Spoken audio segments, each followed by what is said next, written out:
Hi Rabia, I just want to thank you so much for allowing me to go ahead and record my speech. So without further ado, let's get on to it. My summary of results for how family identity affects the identity of the child. First and foremost, what interested me in this topic. I enjoy seeing how people see things differently. So, for example, my normal is not your normal. That's interesting to me. So the idea that this person and this family can create a child and then teach them what they believe is to be right and wrong, that much is interesting. That also goes into everyone comes from a different background. So the family is able to teach the child what they believe to be right and wrong. And that's very much interesting to me, as well as how does the background shape who you are as an individual. So, for example, I am American. I have French and German in me, but I grew up in the same place. I've been in the same house for 18 years. So that as well shapes who you are as a person. Next topic is, what did I want to discover? Anything and anything about the topic. I very much had an open mind when I was going into it and doing the research. As I said previously, I was very interested to see how different families are able to shape that child and make everyone the diverse community that we are today. I was just intrigued by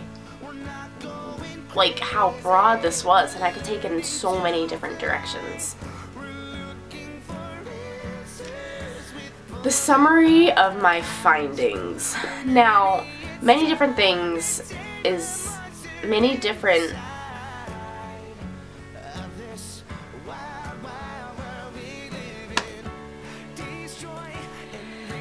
There are many different ways that something in our society can affect the identity of the family, and that family identity is then put into the child. So the child is able to take what the parents have taught them, or the child is able to take what their parents have taught them and interpret that in their own way. That's one thing I learned. As well as nature versus nurture. In nature, it's who the child is as a person without any influence on their parents. Nurture is the influence of their parents. So there's that. One example of this is identical twins.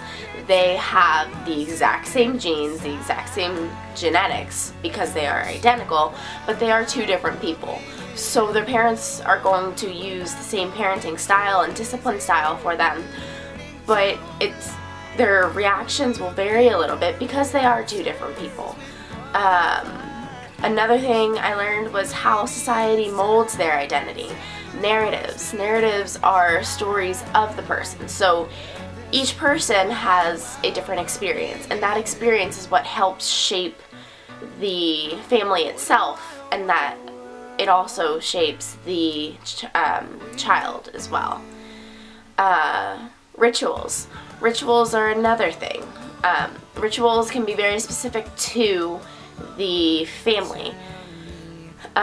So, for example, say that every Christmas the girls in a family wear French braids in their hair. As the girls get older, they might not necessarily want to do that. So though the ritual could change, it's the idea that those French braids in the hair were a part of the family. So that helps shape the family, which helps shape the child. Another example of how society molds the identity is intergenerational transfers. So this basically means that say your great-great-grandmother had a set of china glass, and you have always wanted that set of china glass. As it goes through the generations, you're eventually able to own that china glass. What does this mean?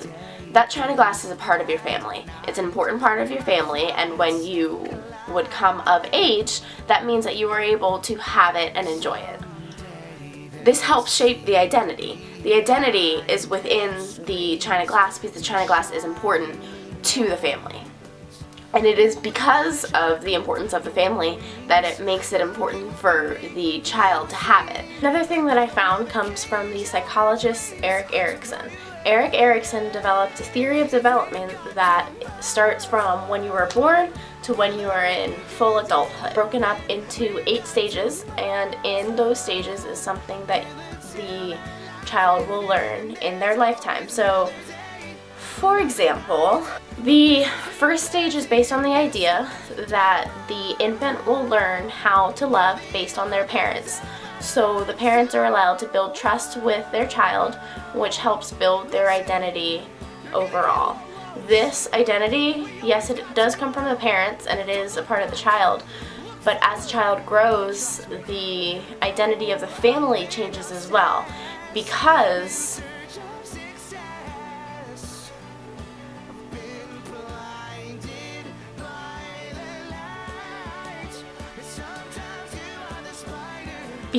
the child is a part of the overall family. The individual member, which is the child, is able to contribute to the family, which creates that identity. Why is all this important? As the child will cycle through their life, they will take Erikson's theory and learn from it, and they will go through those individual stages and grow and develop. That's why it's Erik Erikson's theory of development. With any research, there are some limitations. One of mine was the fact that it was very broad, and I kept getting comments from various people that my topic was very broad. However, I wanted to keep it that way.